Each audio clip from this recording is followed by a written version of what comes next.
فرماتے جب صحابی کی بات آ جائے ہم چیک نہیں کریں گے، کیوں؟ فرماتے اللہ نے چیک کیا، اولئک الذین امتحن اللہ قلوبہم للتقوی، اللہ تو نے چیک کیا یہ لوگ کیسے؟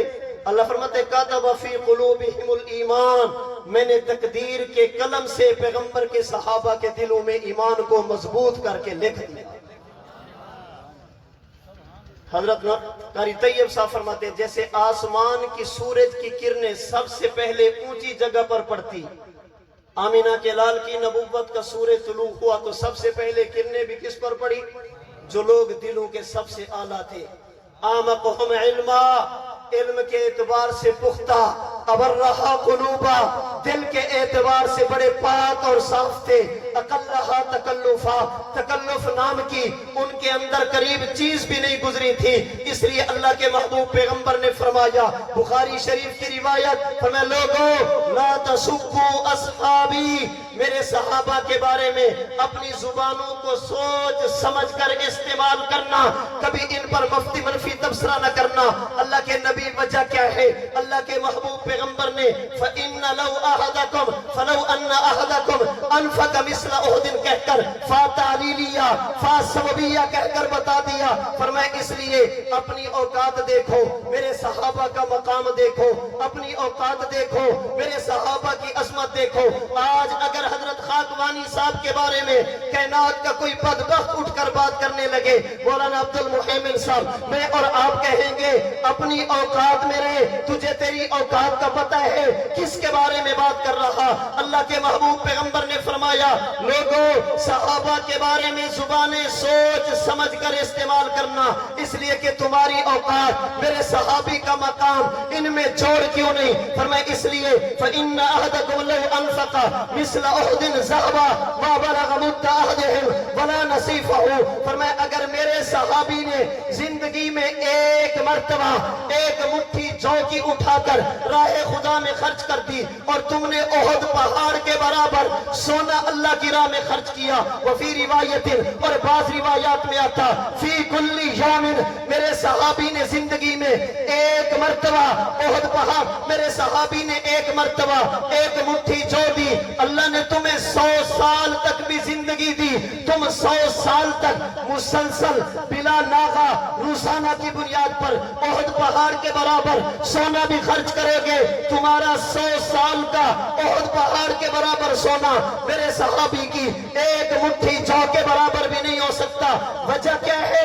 امام نووی نے شرح مسلم میں لکھا، فرماتے فَإِنَّ فَضِيلَةَ الصُّحْبَةِ لَا يَعْدِلُهَا عَمَلٌ، نماز، روزہ، حج، زکوٰۃ، سخاوت، صدقہ، زکوٰۃ، دیگر عبادات، ان کی وجہ سے بھی مقام ملتا ہے، لیکن نبی کے ساتھ ہاتھ ملانے پر، پیغمبر کی مجلس میں جانے پر جو مقام ملتا ہے وہ نماز سے نہیں ملتا، روزے سے نہیں ملتا، حج سے نہیں ملتا، زکوٰۃ سے نہیں ملتا۔ میں نے اپنے اساتذہ سے ان علماء سے جو پڑھا مجھے بتایا یہ کیا، اگر اللہ کے نبی کا صحابی پیغمبر کے پاس کیا، ہاتھ میں ہاتھ دیا، اشہد ان لا الہ الا اللہ وانک رسول اللہ، حضور میں نے اللہ کو مانا، آپ کو رسول مانا، صحابی نے نماز نہیں پڑھی، روزہ نہیں رکھا، حج نہیں کیا، زکوٰۃ نہیں دی، قرآن کی تلاوت نہیں کی، نبی کے ہاتھ میں ہاتھ دیا، اللہ کے نبی کا کلمہ پڑھا، ادھر اسرائیل آیا، صحابی کی روح قبض کر لی، ایک منٹ کے لیے اللہ کے نبی کے پاس گیا، پھر عبادت کا موقع نہیں، ایسے دنیا سے چلا گیا۔ ایک روایت اور ایک تحقیق کے مطابق اس وقت کی دنیا کی آبادی 7 ارب 40 کروڑ ہے، ادھر صحابی کا ایک منٹ اٹھائیے، یہ 7 ارب 40 کروڑ انسان آپ انہیں کلمہ پڑھا کر مسلمان بنا دے، قرآن پڑھا کر حافظ بنا دے، تجوید پڑھا کر قاری بنا دے، تفسیر پڑھا کر مفسر بنا دے، حدیث پڑھا کر محدث بنا دے، فقہ پڑھا کر فقیہ بنا دے، تصوف پڑھا کر اللہ کا ولی بنا دے، 7 ارب 40 کروڑ، یہ ایک طرف پیغمبر کے صحابی کی زندگی کا ایک منٹ، دوسری طرف رکھ دیا جائے فَإِنَّ فَضِيلَةَ الصُّحْبَةِ لَا يَعْدِلُهَا عَمَلٌ، امام نووی فرماتے ہیں رب محمد کی قسم 7 ارب 40 کروڑ لوگوں کی عبادت مل کر بھی صحابی کی زندگی کے ایک منٹ کا مقابلہ نہیں کر سکتا۔ تم نے سمجھے نہیں کہ صحابی ہے کیا؟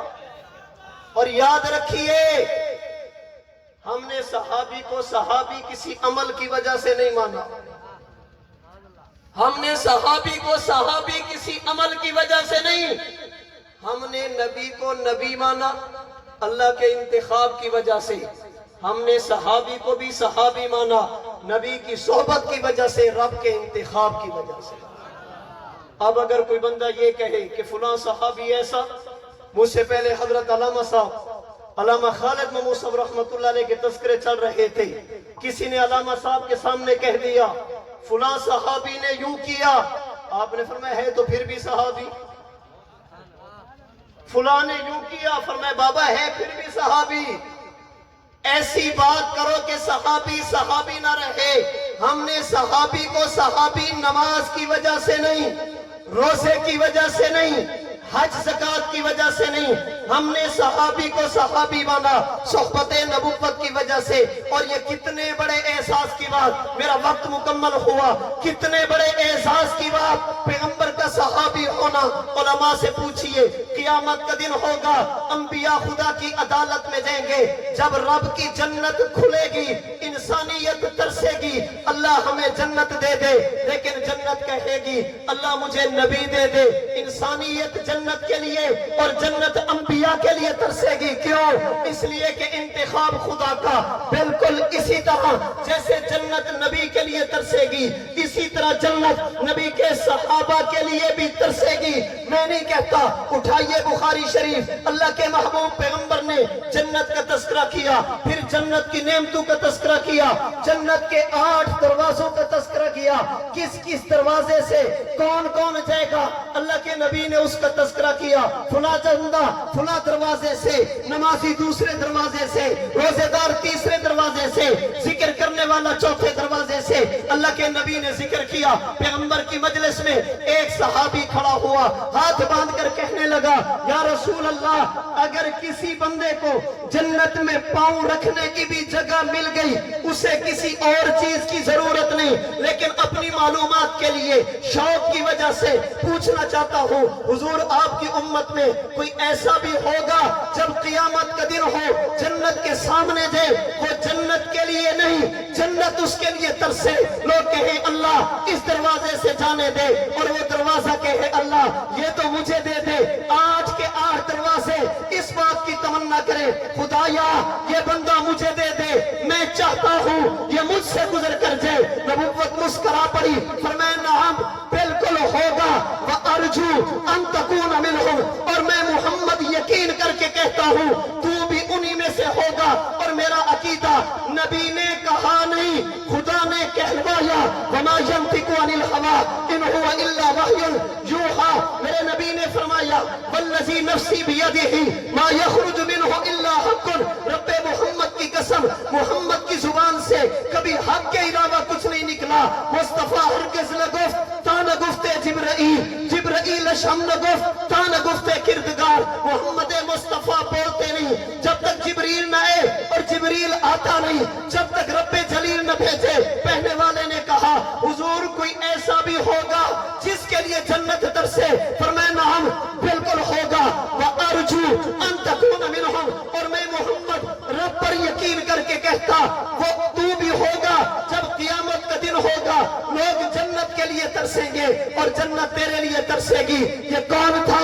صدیق اکبر، تیری صداقت پہ کیسے کس کو کلام ہوگا کہ دونوں عالم میں بعد نبیوں کے اونچا تیرا مقام ہوگا۔ نبی کا روزہ ہے جس کا مدفن، رشک عالم ہے جس کا مسکن، خدا کی جنت بھی جس کو ترسے وہ کتنا ذی احترام ہوگا۔